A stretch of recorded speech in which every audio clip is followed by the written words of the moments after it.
పోరాటానికి CPM party సంపూర్ణమైనటువంటి మద్దతుని తెలియజేస్తూ ఉంది. ఇవాళ మీరు చేస్తున్నది ఏదో కొంచెం కోరికలు ఇవాళ అడుగుతున్నారు. ఇవాళ మీ హక్కు ఇది, మీ డిమాండ్ కాదు, హక్కు.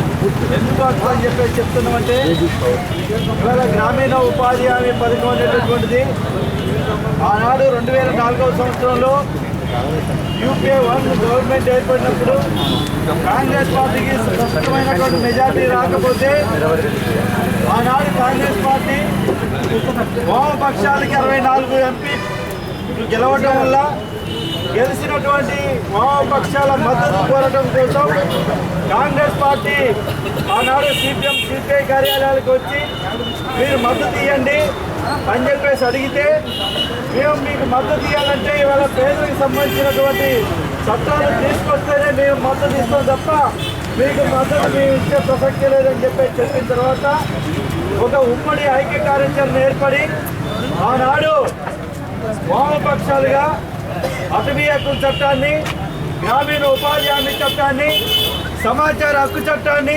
ఇటువంటి చట్టాలు తీసుకొస్తే మీకు మద్దతు ఇస్తామని చెప్పేసి ఆనాడు చెప్పిన తర్వాత ఆ ఒప్పందంలో భాగంగానే ఈ 3 రకాల చట్టాలు ఆనాడు వామపక్షాల మద్దతుతో వచ్చినటువంటి పరిస్థితి. దాంట్లో వచ్చినటువంటి గ్రామీణ ఉపాధి హామీ చట్టం వల్ల ఇవాళ వ్యవసాయ కార్మికులు వ్యవసాయ సీజన్లో 3 నెలలు పని ఉంటుంది, మిగతా 9 నెలలు పని లేకుండా పోతుంది.